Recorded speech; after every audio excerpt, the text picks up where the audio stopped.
అమ్మవారి ఆలయం లోపలికి వచ్చేసాము. ఒకసారి మనం అమ్మవారిని చూడొచ్చు. ఇక్కడ మనకి ఉజ్జయిని మహంకాళి అమ్మవారితో పాటుగా మాణిక్యాల అమ్మవారు కూడా కొలువై ఉన్నారు. మనకి మెయిన్‌గా కనిపిస్తుంది సింహ వాహనం పైన ఆసీనురాలై ఉంది ఉజ్జయిని మహంకాళి అమ్మవారు. అమ్మవారికి కుడివైపున ఉన్నది మాణిక్యాల అమ్మవారు.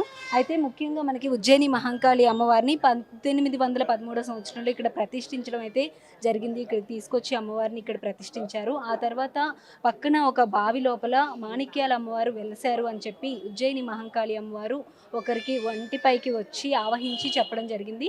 ఆ తర్వాత మాణిక్యాల అమ్మవారిని కూడా తీసుకొని వచ్చి అమ్మవారి పక్కనే ప్రతిష్ఠించి ఇద్దరికీ కూడా ప్రత్యేకమైన పూజలు అనేవి ఇద్దరికీ సమానంగా పూజా కార్యక్రమాలు అనేవి చేయడం కూడా జరుగుతుంది.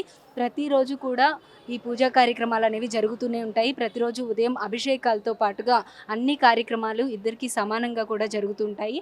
అలాగే ఆ పక్కన చూస్తే కనుక మనకి ఉత్సవ విగ్రహాలు ఉన్నాయి. ఉత్సవ విగ్రహాలు వచ్చేటప్పటికి దసరా పండుగ రోజున ఈ ఉత్సవ విగ్రహాలని ఊరేగింపుగా తీసుకువెళ్ళి అక్కడ పూజా కార్యక్రమాలు అనేవి నిర్వహించి మళ్ళీ తీసుకొచ్చి ఇక్కడ పెట్టడం జరుగుతూ ఉంటుంది. అలాగే ప్రతి పౌర్ణమికి అలాగే ప్రత్యేకమైన పండుగలకి కూడా పూజా కార్యక్రమాలు అనేవి ప్రత్యేకంగా కూడా జరుగుతుంటాయి. అలాగే హోమం కూడా ప్రతి పౌర్ణమికి అలా జరుగుతూ ఉంటాయంట. మనం చూసినట్లయితే అమ్మవారు సింహవాహనం పైన కూర్చొని ఒకవైపు చేతిలో ఖడ్గంతో మరొక చేతిలో కుంకుమ భరణితో ఎంతో చక్కగా వచ్చే భక్తులందరినీ కూడా ఆశీర్వదిస్తూ ఉన్నారు. మనకి క్లియర్గా అర్థమవుతుంది ఆవిడ ఎంత బాగా భక్తుల్ని ఆశీర్వదిస్తున్నారు అనేది. ఇక్కడికి వస్తే అంతా కూడా చాలా సంతోషంగా ఉంటుంది. కోరిన ప్రతి కోరిక కూడా నెరవేరుతూ ఉంటుంది అని చెప్పి వచ్చిన ప్రతి భక్తులు కూడా చెప్తూ ఉన్నారు.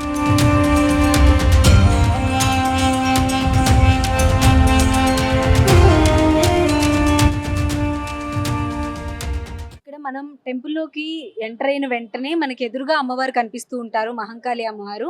మహంకాళి అమ్మవారికి ఎదురుగా మాతంగేశ్వరి అమ్మవారు ఉన్నారు. అమ్మవారి దగ్గర పూజలు ఏ విధంగా జరుగుతాయి, అసలు ఏంటి ఇక్కడ అనేది తెలుసుకుందాము. నమస్తే అండి. నమస్తే. ఇక్కడ మాతంగేశ్వరి అమ్మవారికి ఎదురుగా ఎందుకు ప్రతిష్ఠించారు, ఈ ఆలయం గురించి చెప్తారా? అవునండి, అక్కడ అమ్మవారి దగ్గర అక్కడ జాతర అవుతుంది కదా, ఇక్కడ బోనాలు వేస్తారు. బోనాలు అనేవి ఇక్కడ సమర్పిస్తారు. ఇక్కడ రంగం ఎక్కుతారు. బోనాల తర్వాత రంగం ఎక్కుతారు. ఆ తర్వాత పోతరాజులు ఇట్లా అందరు వస్తారు. అంటే రంగం చెప్పేది ఇక్కడ అమ్మవారి ఎదురుగా ఇక్కడ నుంచొని చెప్తారా? ఈ బండ మీద ఈ బండ తీస్తాం, అది బండ తీసి రంగం ఎక్కుతారు ఇక్కడ. అంటే ఈ బండ ఇప్పుడు కట్టి ఉంది కదా, ఈ బండను తీసి మళ్ళీ అంటే పచ్చికుండ మీద చెప్తారు. పచ్చికుండ పెట్టి దాని కింద తోడి పెట్టి రంగం ఎక్కిన తర్వాత పోయినాక మళ్ళీ ఇది కప్పేస్తారు, మళ్ళీ రీప్లేస్ చేసేస్తారు. ఓకే, అంటే ఎవ్రీ ఇయర్ ఇలానే కొనసాగుతుంటుందా? అలానే.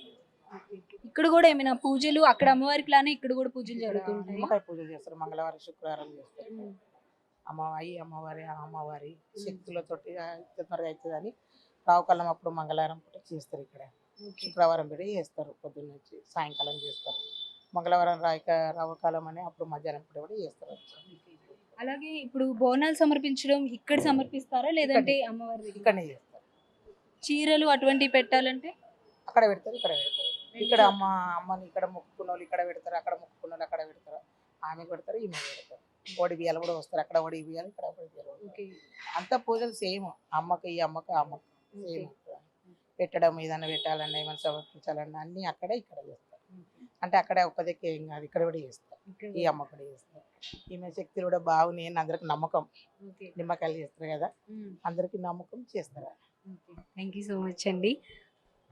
మొత్తానికి వచ్చేటప్పటికైతే బోనాలు అనేవి ఇక్కడ సమర్పిస్తారు. ప్రతి సంవత్సరం కూడా ఫస్ట్ రోజు 3వ ఆదివారం ఏదైతే ఉంటుందో 3వ ఆదివారం రోజున బోనాలు జరుగుతాయి. బోనాలు జరిగిన నెక్స్ట్ డే ఇక్కడ రంగం కార్యక్రమం అనేది చాలా ఫేమస్. మనం ప్రతి సంవత్సరం లైవ్లో కూడా అన్ని ఛానల్స్ కూడా టెలికాస్ట్ చేస్తూ ఉంటాయి. రంగం అమ్మవారు ఈ సంవత్సరం ఏం జరగబోతుంది, తను ఏ విధంగా చూసుకుంటుంది అనేదంతా కూడా అమ్మవారు ఆ రోజు చెప్తారనమాట. ఆ రంగం అనేది ఇక్కడ బండ ఏదైతే ఉందో ఆ బండని తీసేసి దాని లోపల పచ్చికుండ అనేది పెట్టి ఆ పచ్చికుండ పైన జోగిని గారు నుంచొని ఆవిడ రంగం చెప్తారు. ఆ తర్వాత రంగం చెప్పడం అయిపోయిన తర్వాత మళ్ళీ ఆ కుండను తీసేసి ఈ బండ ఏదైతే ఉందో దాన్ని అక్కడే రీప్లేస్ చేస్తూ ఉంటారంట. ప్రతి సంవత్సరం కూడా ఇలానే జరుగుతూ ఉంటుంది. బోనాలు కూడా ఇక్కడ సమర్పిస్తూ ఉంటారు. ప్రతి మంగళవారం కూడా ప్రత్యేకంగా కూడా పూజలు చేస్తూ ఉంటారు. అమ్మవారికి ఏ విధంగా అయితే పూజలు చేస్తారో ఇక్కడ ఈ అమ్మవారికి కూడా అలానే పూజా కార్యక్రమాలు అనేవి ప్రతిరోజు జరుగుతూ ఉంటాయి. అలాగే ఎవరైనా చీరలు పెట్టాలనుకున్నా ఏది మొక్కుకున్నా సరే ఉజ్జయిని మహంకాళి అమ్మవారికి ఏ విధంగా మొక్కుతారో ఈ అమ్మవారికి కూడా అలానే మొక్కుతారు, అలానే శక్తులు కూడా ఈ అమ్మవారికి కూడా ఉంటాయి అని చెప్పి చెప్తున్నారు.